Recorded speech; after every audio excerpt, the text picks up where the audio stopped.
faces. Um, so yes, this panel is going to be about sharing your story. So questions about the major and whatnot. So let's go ahead and get started. First question, actually, I'm so sorry. Let me introduce our panel. So on this panel about sharing our story, it's going to be Crystal, Mona, Scott, Isaac, Courtney, and Allison. So if we want to go ahead and start in that order for our first question, the first question is going to be why public policy? Why did you choose this major? In your eyes, what is the difference between public policy and political science, or public policy and public administration? So I'll go first then. My name is Crystal Summarize. I'm a graduating senior majoring in public policy with a minor in criminal law and justice. I personally started off in public administration over at the Springfield campus. In my opinion, public administration is more of the management of the three sectors of government. So you have nonprofit, state and local, and then your government sector. Whereas public policy is very particular and in depth, in my opinion. You get to narrow down and focus on particular issues and problems that you may have within a specific area or focus area.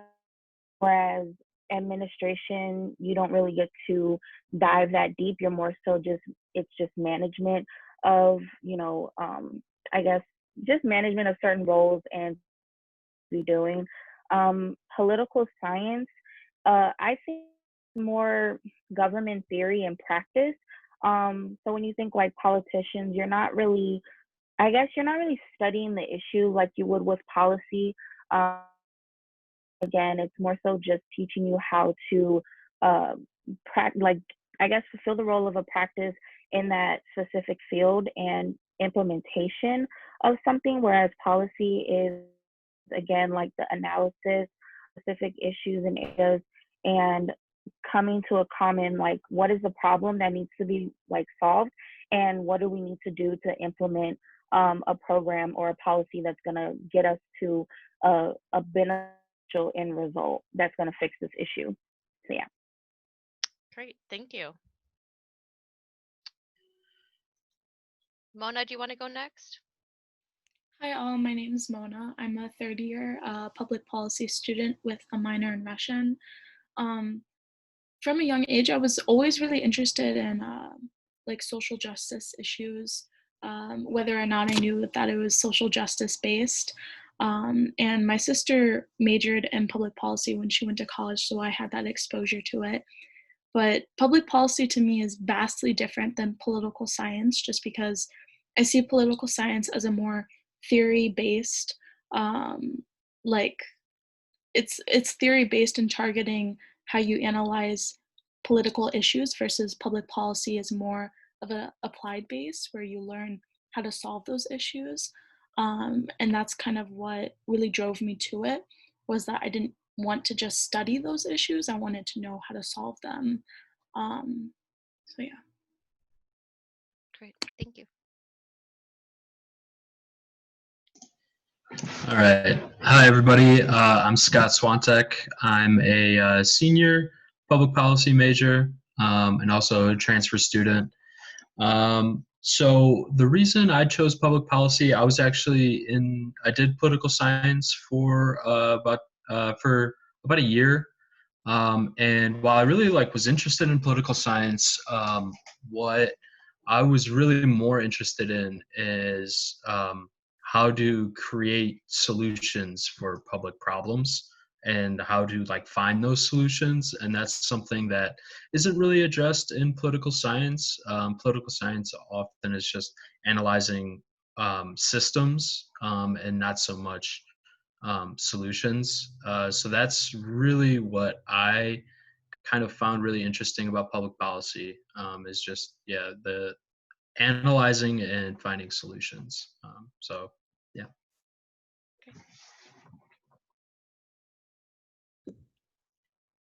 Hi, everybody. My name is Isaac Work. I ended up picking the public policy major after many years of doing other things. You don't really need to know going into your college career exactly what you want to do. So I took some years off before I came back to school and got some real world experience beforehand, which I recommend you do too. And public policy to me is an important major because it is more, I feel like, and I think everybody else has said too, it's a little more substantive than just studying the theory of political science or politics in general. And in particular, I'm interested in public administration through the MPA program at UIC because I think the application of policy and the management of teams that implement policy are just as important as people who study and analyze and write policy itself. Thank you, Isaac. And Courtney? Oh, I don't know. Allison, do you want to go? Oh, you're on mute. Hello, can you hear me? Yes, yes. So I am originally a transfer student, and it took me a while to kind of pinpoint what kind of major I wanted.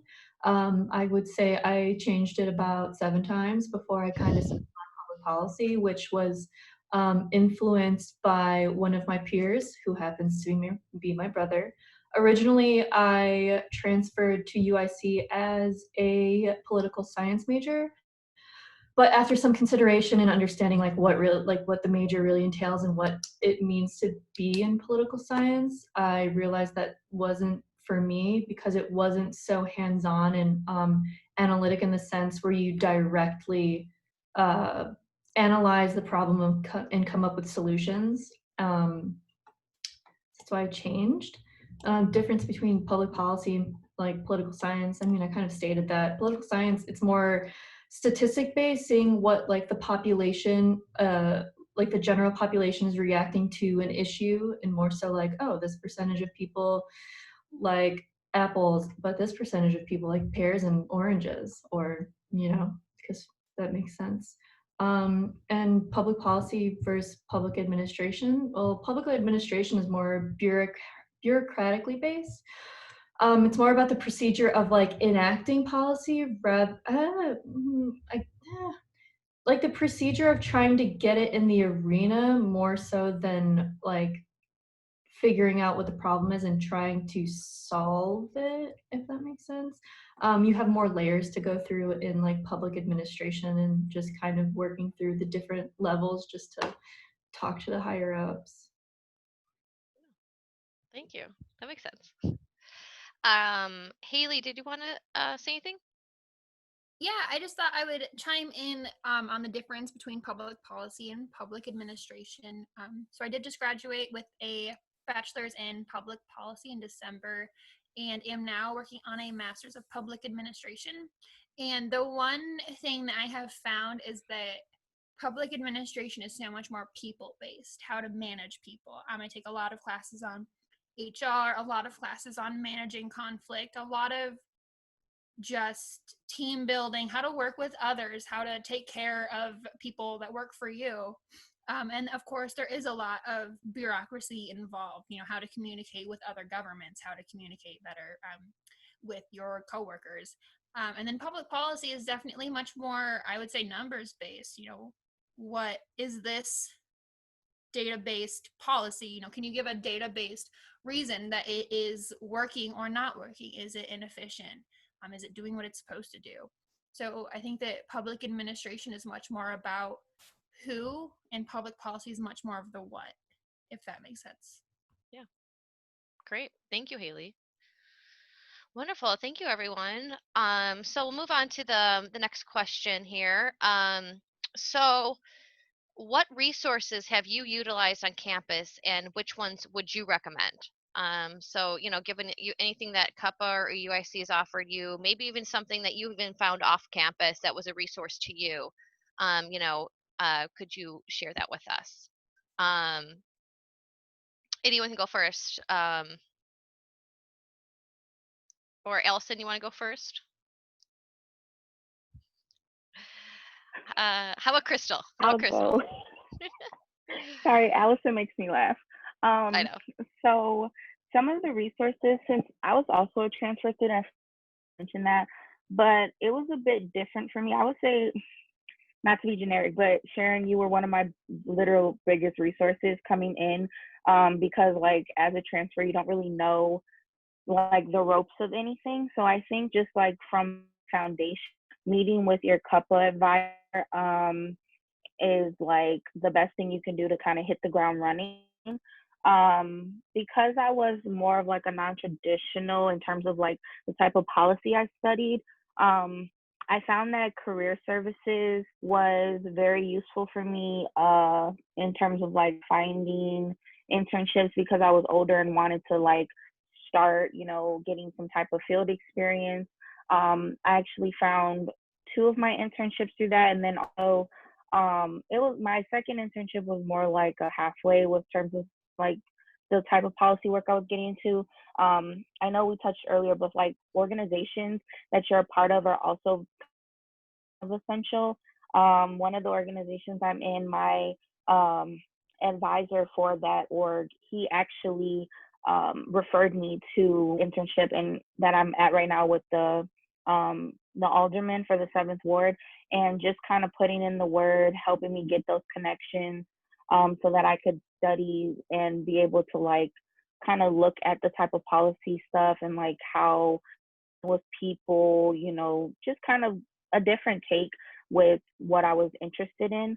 So yeah, I think like resources, people, advisors, it could be organizations you're working with. That personally is like, I think Natania said it, but like just intimate, informal route was better for me. And then that led me to being in a more formal and building those like relationships, and those started versus for me in a professional setting. So it was kind of like a twofold. So yeah. Wonderful. Thank you. Mona? Um, yeah.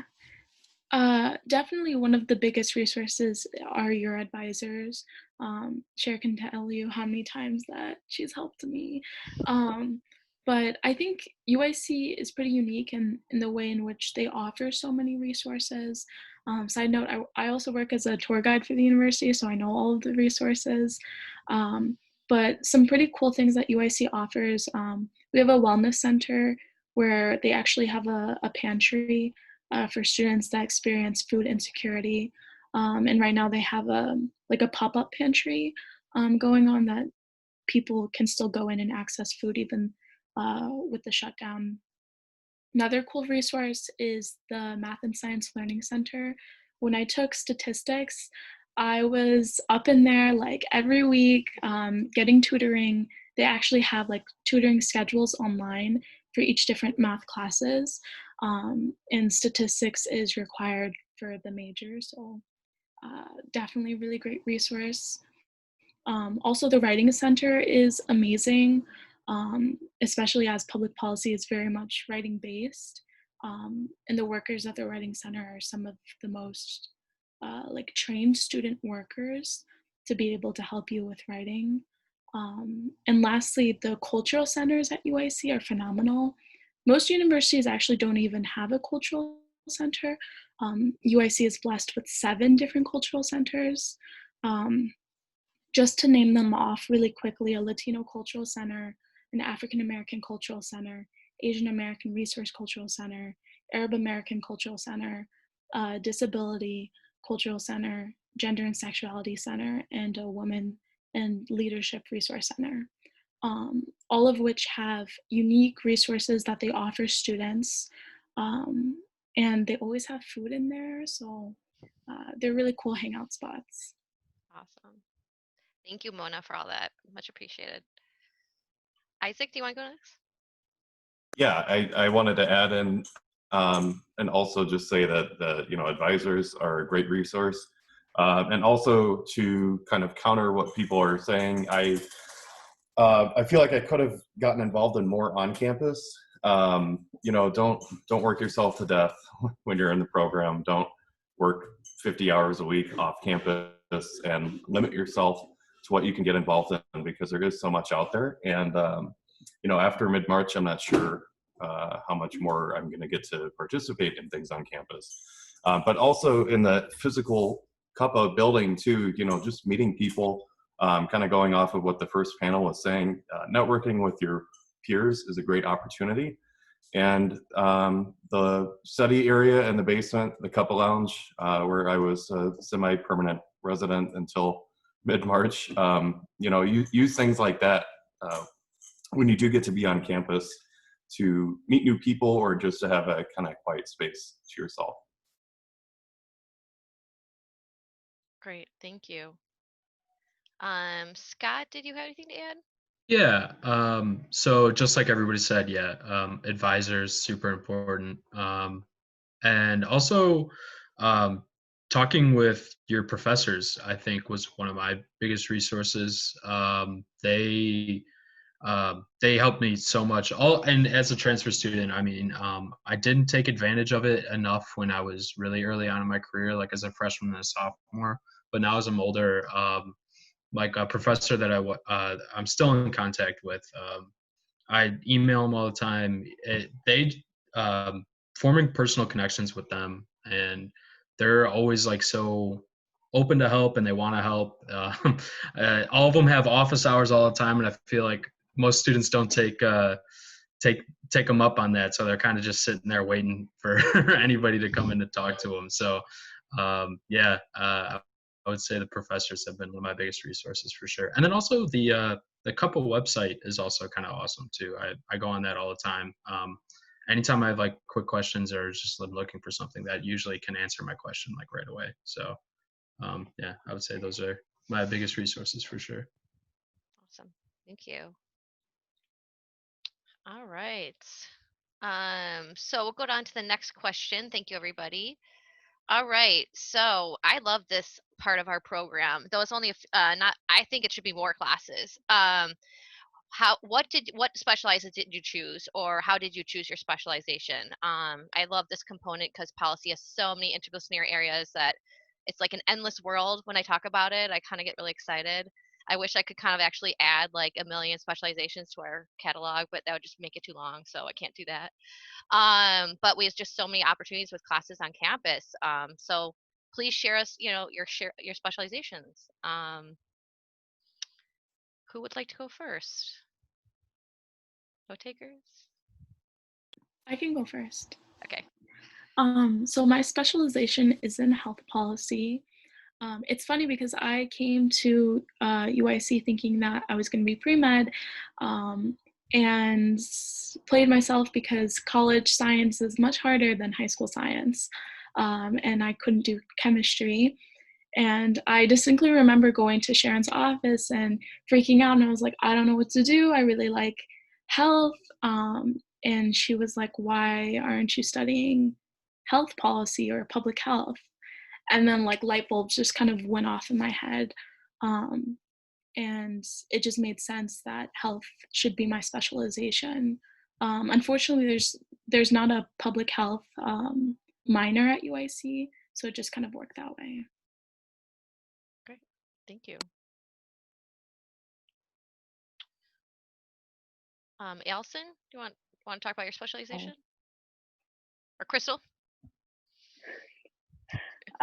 Actually, Sharon, I'm laughing. I don't remember what mine was, to be honest, because remember I was so focused on my minor. So like I think it was human service.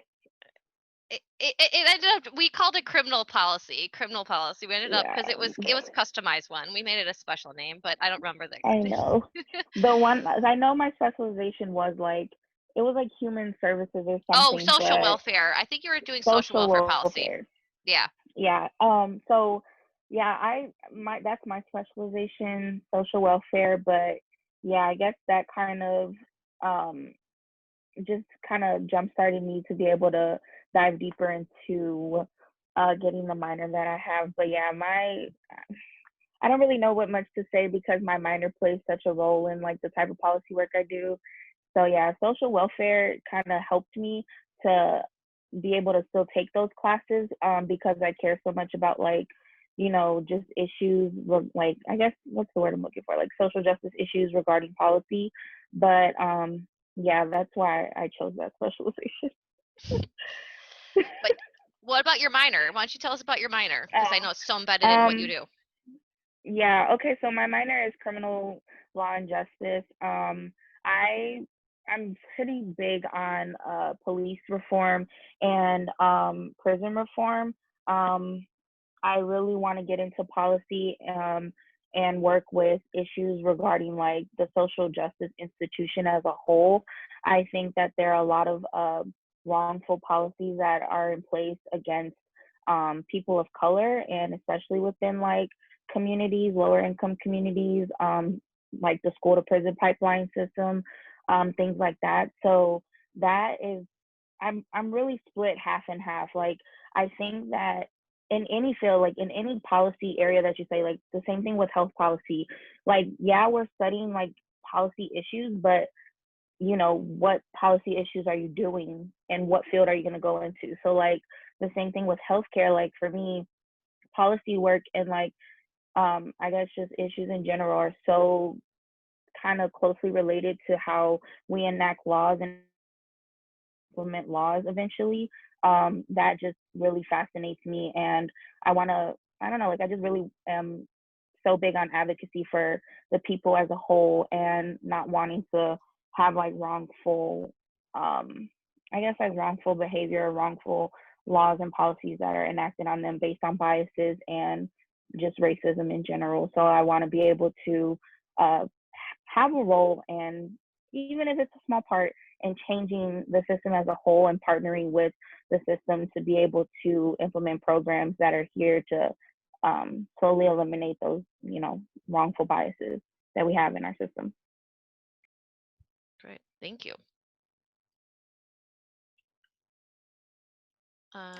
Elson? Yeah. So, my specialization, I found it by accident. You could say my specialization found me. My specialization is in urban studies. Originally, I wanted something more public health based, but because I had taken classes that had pointed me towards urban studies, that's just kind of the route that I took because I was already going that way.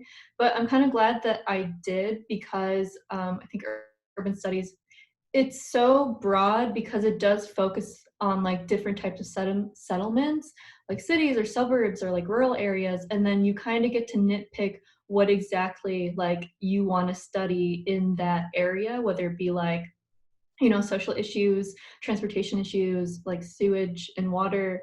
And that was like kind of something that I found that I like grew to enjoy, even though it wasn't something that I like consciously chose. Great. Thank you. Um, Isaac, you want to go? My specialization is in social welfare policy, and I think what I've enjoyed about the whole specialization aspect of the degree is being able to customize the classes that you can take.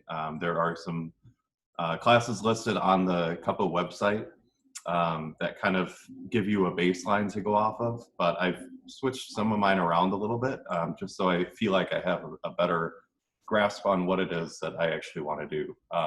And you know, you can kind of create your own to chart your own course, as a couple other people have said. Just be open to that. It's not a rigid set of guidelines that you have to take these classes in this order. So, you know, explore through the catalog a little bit and really take advantage of all the different class options that we have. And it will depend on what's being offered the semesters that you're at UIC and all that too, but there are a ton of options to choose from. Great. Thank you. Mona? Oh, no, wait. Sorry. Scott. Yeah, so my specialization just kind of came about with the classes I had taken at other institutions. Just as a transfer student, I went to, I think, like 3 or 4 different institutions. So I had a lot of credits coming in. So yeah, working with Sharon to trying to choose that specialization. I believe we ended up on like a foreign and global specialization, which I actually really like. It would allowed me to kind of like retain a lot of that knowledge that I had learned when I was taking like political science classes. So and being able to use that in public policy, I think is really important to understand how other people are doing things and how other countries come up with their solutions. Yeah, I think is really interesting. But yeah, all the specializations are really cool, and there's so many different classes that you can take for it. That it's like kind of one of my favorite things about this major. Great. Thank you. All right, let's move on to our next question. So we, as you guys all know, have a ton of minors on campus. I know not all of you chose to do one, but for those who have, or maybe wanted to do one and didn't have time to, or whatnot, what would be what's a good minor that furthers, your public policy goals? Kind of as I was putting it with Crystal's conversation of her specialization, her minor in criminal law and justice, that kind of is easily embedded into what she wants to do. And so I kind of already discussed that a little bit.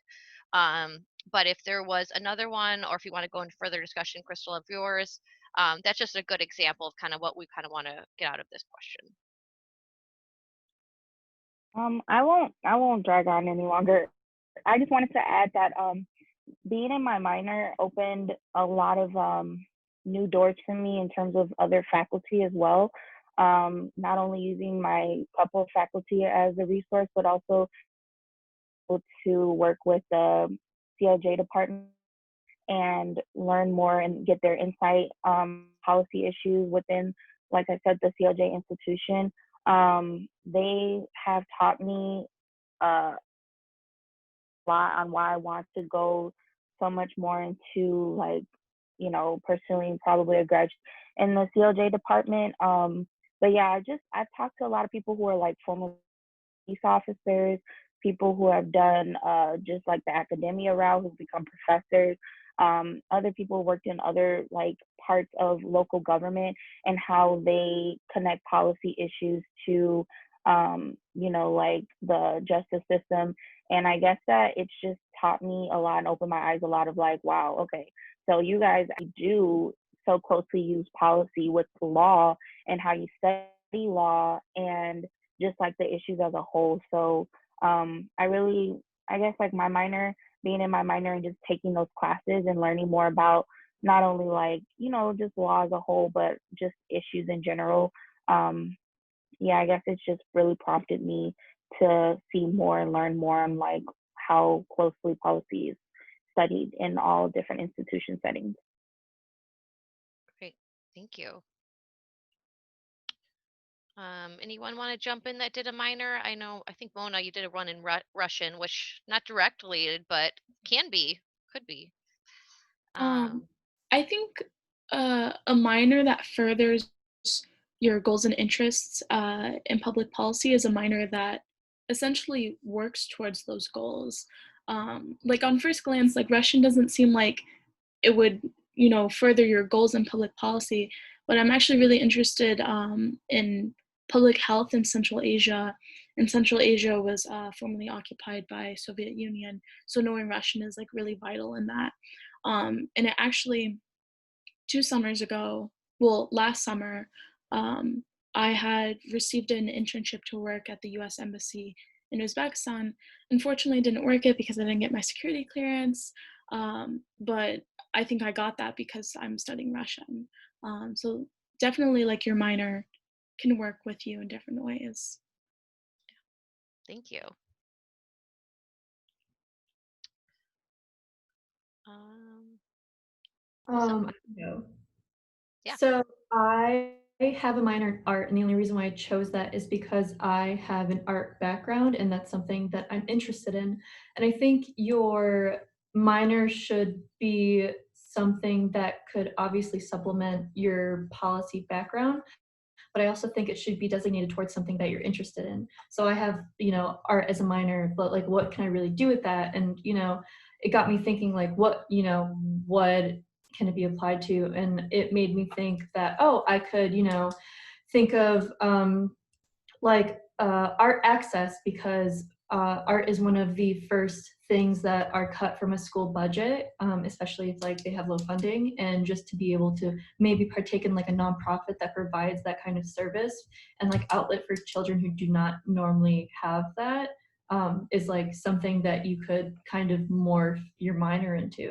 And I think with any minors, especially in like public policy, you could kind of figure out where it is placed, because like like public policy is such a big avenue to like explore. Yeah, I love that. Definitely. Go ahead, Kathleen. I mean, I love the fact that you raised it. I think, I mean, just as a hopeful wish in the future, a lot of the policy work that I've done that I've enjoyed the most is when it's overlapped with the arts.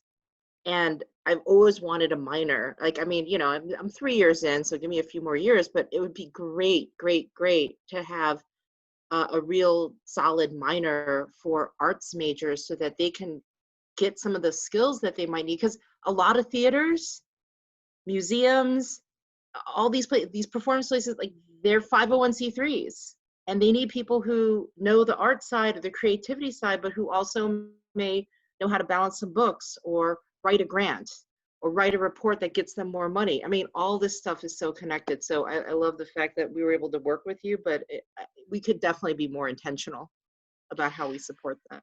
Yeah, because I even at the master's level advising so many students over the years that you're dead on, Kathleen, that embedding things within the arts is sometimes how students find us. It's actually coming from their background, from their need, their almost their need to survive to do what they're so passionate about. So, um, anyone else? Scott, I don't think you did a minor. And Isaac, you didn't do one either, right? No. Okay. So looks like we're wrapping up our last question. Good timing. All right. So with this last question, let's go through what have been some difficulties you have encountered throughout your time in the program. um this happens to everybody. Trust me, happens to me every day.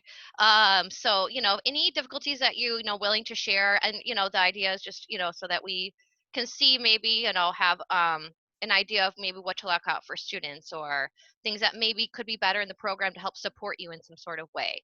Anything that you feel like was just a difficulty that can make another student aware this could happen. Crystal, you want to start?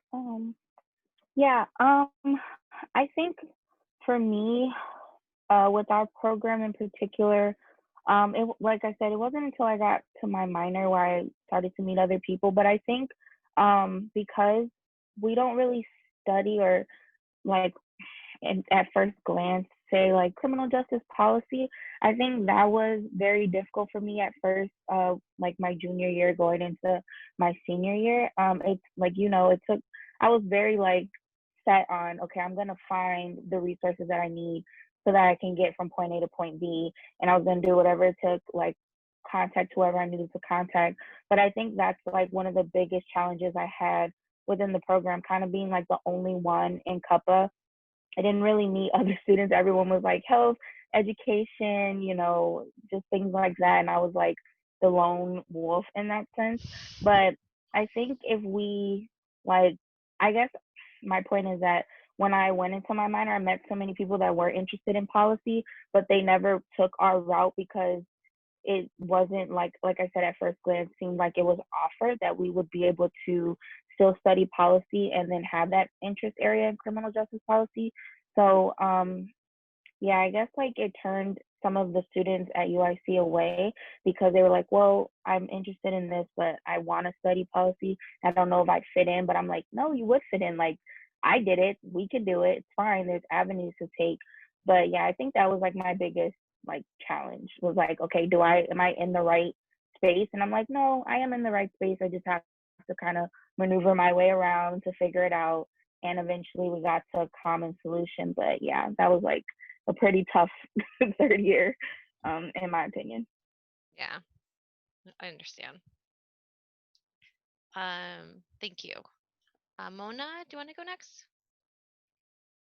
I think the greatest biggest difficulty I faced in the program was like the 400-person classes in statistics and economics, but also like understanding that those professors are not in CUPA, and math teachers have a very different style of conducting the classroom.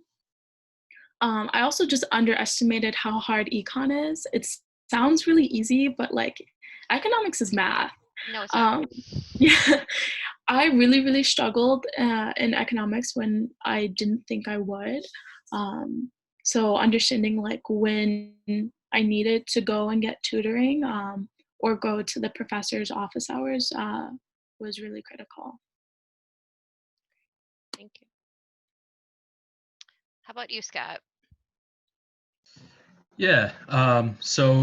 As a transfer student, I feel like I had a lot of my difficulties and like mistakes like earlier on before I came to UIC. But yeah, just like sharing some of those, I guess, before I got here, maybe kind of what Mona was saying.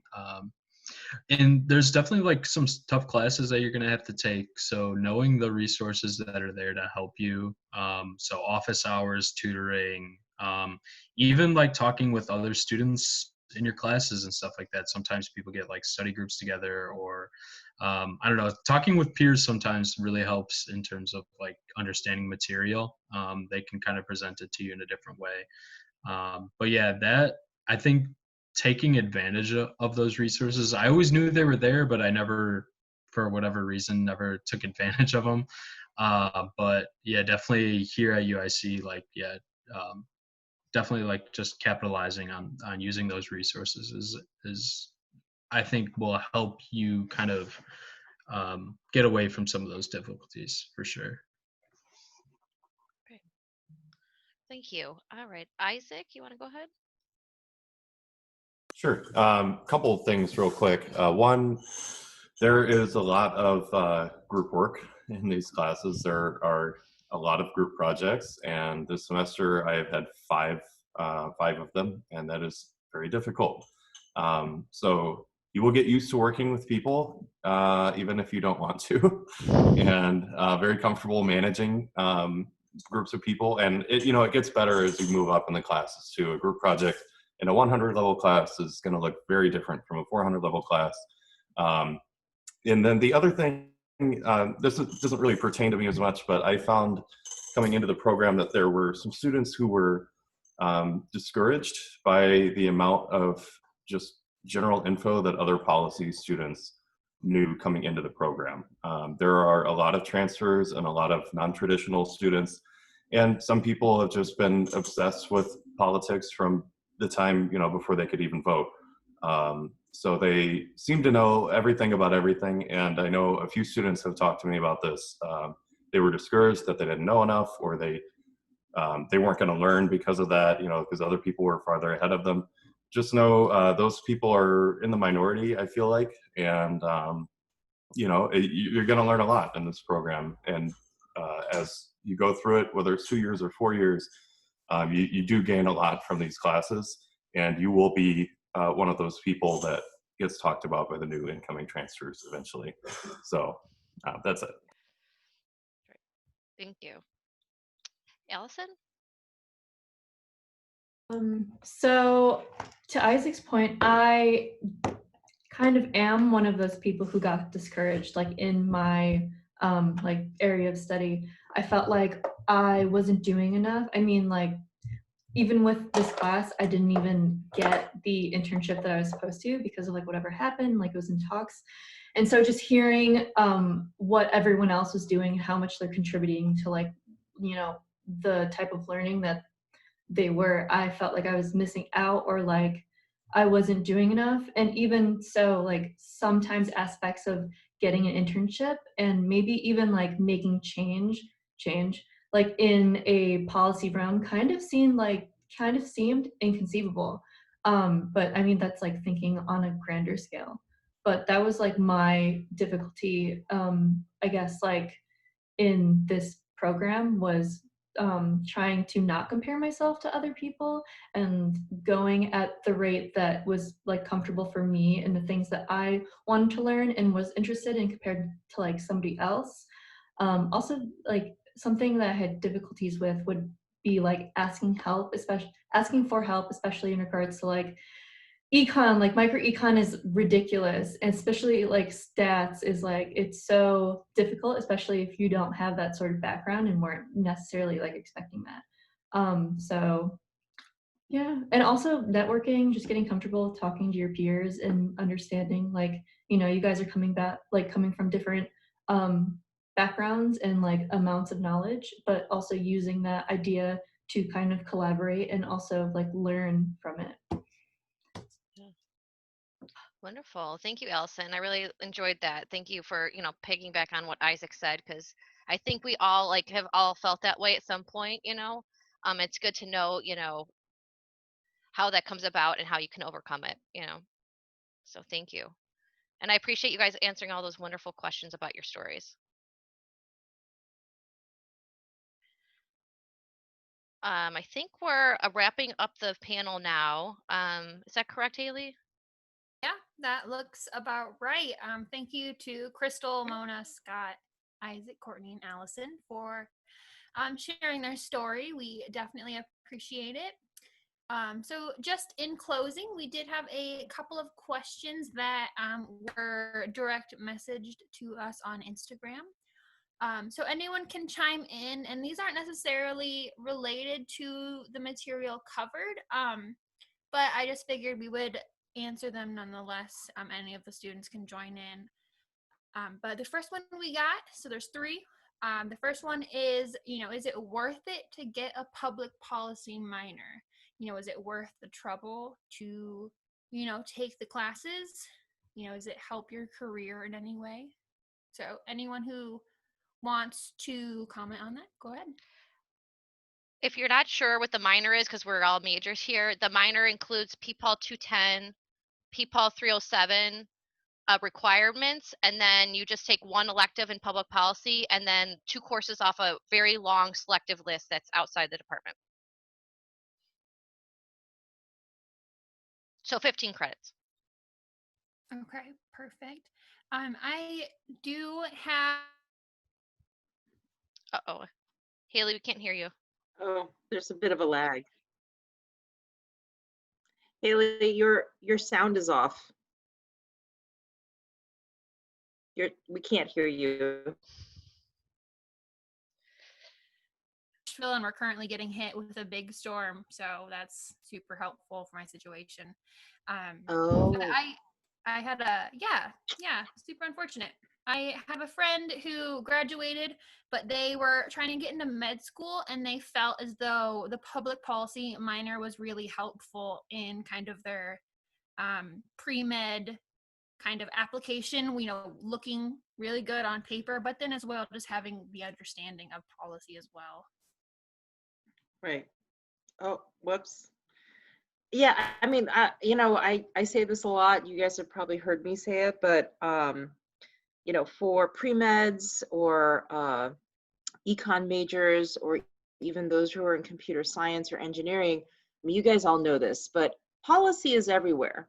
Okay, like if you want to go work in a hospital, there's a whole bunch of rules within the internal environment of that hospital, regulatory bodies that are going to tell that hospital what to do, public health, right? So, once a student really, you want them to be passionate. So to Allison's point, right? It's like, if you want to go and be a theater major and build sets, go do that.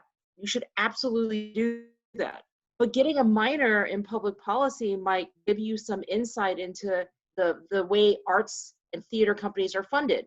What foundations are out there that support the arts?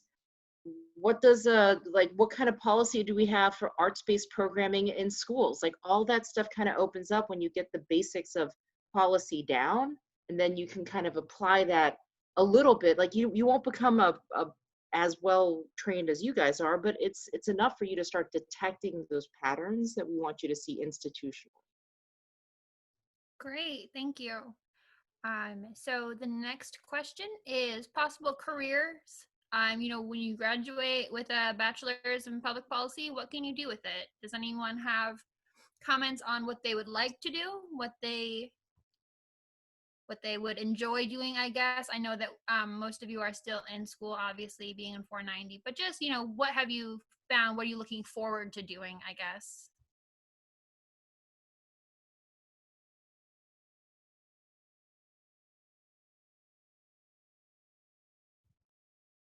Not Yeah. everyone.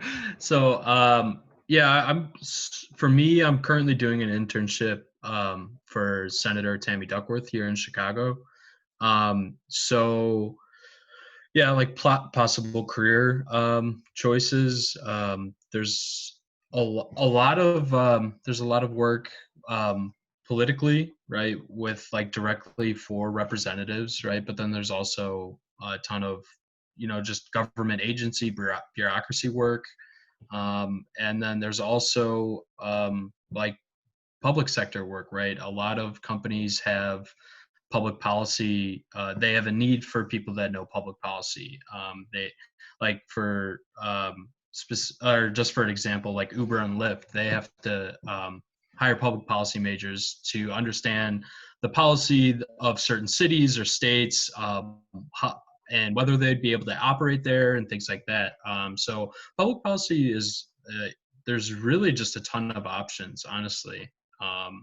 And it's really kind of comes down to what you're looking for. So for me, like I do want to work for like a representative. I find like the work that I've been doing for Senator Tammy Duckworth's been extremely rewarding, and I'd love to do that, going forward. But yeah, I think whatever your interests are, I feel like there's something you can find with a public policy degree.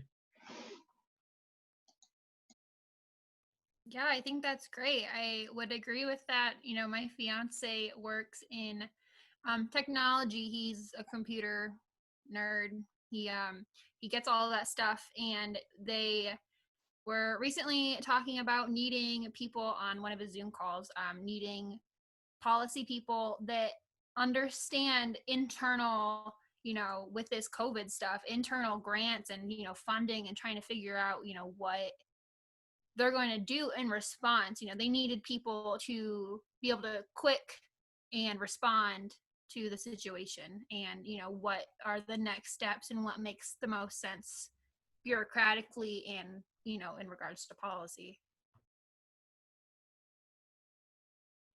We can move on to the next question if no one's. Haley, I think Oh. Isaac had his hand up. Oh, I'm so sorry. I can't see That's that. okay. I know you're lagging, so I just wanted to make sure, like, it could. Oh, Yeah. that's fine. I wasn't sure if you could see it either. So sorry about that. I wasn't sure what I wanted to do going into the program, but I have always wanted to either run for office or work in the political field. I work right now in the public sector. I work for the city of Chicago in the zoning bureau and doing like cannabis dispensary application audits, and that's great. I love working in the public sector. That's something that I'd like to do, but I think really my passion is getting out there and working on campaigns and maybe eventually running for office. So, there are a number of things you could do with the degree, and leave it kind of open-ended. Even if you think you know what you want to do, there's so many things you can do with the degree. That's all. Awesome. Thanks for sharing. Does anyone else want to comment? Have their hand up? I don't see anyone, but okay. And then the last question we got was more information on the joint degree. So just to clarify, that is a program that we have with the department where you can either do, the Bachelor of Public Policy, and then we do have 3 graduate degrees, the Masters of Science in Civic Analytics, the Masters of Public Policy, and the Masters of Public Administration. You can do a joint major with any of those 3 programs. I'm not sure if that is applicable to other majors within the college, I guess. But yeah, so there is, Sharon will be able to say more about that, but I believe there is 9 credit hours that are shared between the graduate program and the Bachelor's of Arts, which is very helpful with things like funding, and then also just getting it done quickly. That's currently what I am. I am a joint major, so I finished my bachelor's with, I think, even maybe 10 credit hours of graduate work already done, and I felt like it was really helpful in kind of easing me into the transition into grad school, as well as helping me understand that when I got to grad school, what did I want to do? What did I like about public administration? What did I not like? Yeah, and to kind of jump in about the requirements, Haley's dead on. Between the programs, you get to share between 9 to 10 credit hours between both programs. Kind of gives you a leg up about 3 courses into the master's program by the time you start. And our students currently that are doing it are graduating on an average of 1 year, 3 semesters. Some are taking maybe 4 semesters if they're doing it part-time, 5 or 6 semesters. That's ultimately up to you about how you want to take those classes. But it does accelerate your degree, does make it a little bit like not only quicker but cheaper if you depending on funding opportunities for yourself. And if you're ready for it and it's definitely worth it. If you're ready, go get your feet wet in some work, go for it. You got to just kind of decide what the best choice for you is. And Haley was correct. We have the 3 joint degree programs now that we have the new master's programs, but the CUPA is also opening up um, crossovers. So what's going to happen, students in the program starting, I don't know if it's effective next year, I have to find out, but students in public policy could actually get a joint degree in Masters of Urban Planning and Policy. So it will cross over to them as well. So that's going to be another option open very soon as well. That's great. Is anyone else, just curious, you don't have to share, is anyone else in the call a joint degree major at all? Anyone else can speak to it? No? Yeah. I am planning on doing it. I'm applying in the fall for grad school. So I think it's a great program. And, like you said, you can take shared credits in between the two. And something I would just recommend getting involved in if you're going to do the graduate program is the GIS classes that UIC offers. There are a ton of them. And there's a graduate level professional certificate that you can get. I think it's the GSAV certificate program, and that is an excellent skill to have. It will make you even more marketable with whatever graduate degree you have. So definitely recommend taking advantage of that too. Yeah, and Isaac, you're the second student to be doing that GSAV certificate. So we got Liam doing it right now in the program, and yourself. So it is a great partnership that you can kind of build out those credits while you're an undergrad. Know that you're going to get not only your 2 programs, your 2 degrees, you're also going to get that professional certificate as well. I just wanted to flag, Jackie had a question. Does this class 490 count as a joint class to one of the degrees? Yes, it can. Yes, correct, Jackie. Yes, it can. Yeah, so anything at a 400 level can transfer over to the graduate program. So PayPal 405, PayPal 490 are already built in for you. So, if you decide to do the joint degree, you're technically not even adding on any classes other than one to transfer over to the master's program. I, kind of try to advise you, customarily, like based on what you're trying to do with the master's programs, and maybe advise you to take one other class, maybe another one as a senior, just to kind of get you ready, depending on which program you're choosing. But yes, you can definitely carry over any 400 level. So it's nice that 2 classes already exist in the program requirements. And I know that, Jackie, you've got a lot of work experience and just, neighborhood experience. So the master's in public administration could be a really good fit. I've often struggled, and, Chair and I have talked about this. This is just my experience so far with students who are straight from high school to 4-year university, and then they're like, I don't know what I want to do, joint program, and then they think that the MPA is a good idea. The MPA, guys, is the MBA of public administration. Most MBA programs that are, going to put you through your paces don't even want you to apply until you have a couple years of experience in the world doing things. And I've been kind of going back and forth, and I really do want to see if our department can set a bit of a standard around that, because that's why if you're a transfer student, right, if you're non-traditional, you had to go work and you know, have had to deal with people and things. An MPA is great. But what's great is that the other 2 degrees, the MPP, absolutely you do not need work experience. Like if you really love crunching numbers and GIS and just analytics, definitely you can do the joint degree as a traditional student in MPP or the Masters of Science in Civic Analytics as well. Because you're not necessarily being thrown into the mix of having to manage or supervise people or competing with people who have that work experience right out of the gate. So I would just have you guys consider that a little bit, like weigh your options. Yes, and you definitely want to come off with having the, I always tell students that you can't stop your internship at the undergrad level. You gotta do one at the grad level. You gotta build out some experience. You gotta continue working that, and hopefully you can be exposed to the same components of CUPPA, but at the more professional grad level. And that's kind of what our goal is, to make sure. And you can still get more course credit if you really want it for 490 at the grad level. If it pushes you to do it, take it, right? But I'm you open to definitely, it. yeah, definitely want to build out the skills. And I do agree. I do understand what you're saying, Kathleen, because that is Yeah. mostly a lot of the requirements on jobs these days. Yeah. All right. Great, guys. Thanks for sharing. Yeah, I definitely just want to also say that all of the FAFSA is applied. So if you do your credits, your 9 credits of undergraduate work, your graduate work during undergrad, you can use your FAFSA, for example, any kind of funding source that you get. The FAFSA you don't get the Pell Grant when you have a bachelor's degree. You're no longer, able to receive that. And when you are in undergrad, you are able to use that. But like Dr. Yang Clayton said, it's definitely for students who, know what they want. I was a non-traditional student. I didn't even start my undergrad until a year and a half after I graduated high school. And then I, did go to a community college and, do all those steps. So I felt definitely ready, but it's also a lot. It's way more than I anticipated it being even. And so it's definitely nothing to take lightly, I guess, for sure.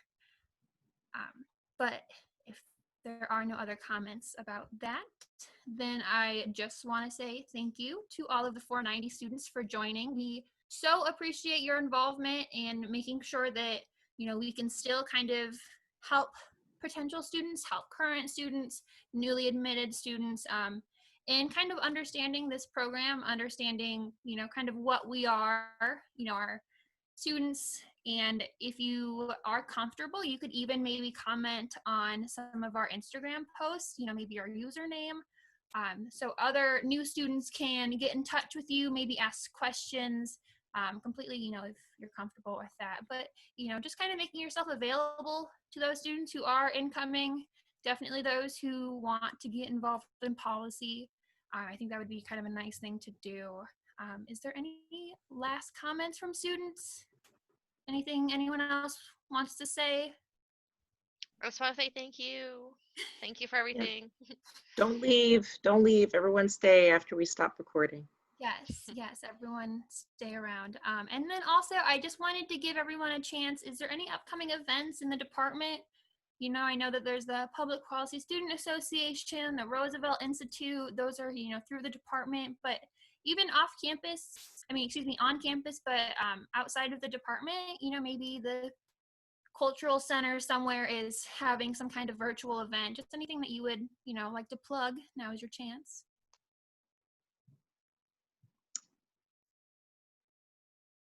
There on Wednesday, oh crap, it's the African American Resource Center. I don't know which one it is, but they're doing a COVID-19 online like teach-in, and so I'm looking for it right now, but the Asian American Resource Center had one on Friday, and I found it really empowering to just participate as a participant, just to listen to students who are really concerned about the upswing in racism and just, the attacks and the intersectionality. Like I was so proud, like, because just the Asian American Students Association ran that, and I'm pretty sure I'm looking for it now, but I can't multitask. But it's on Wednesday, and I can't make it because I'm in another webinar. But it's like 2 to 3:30.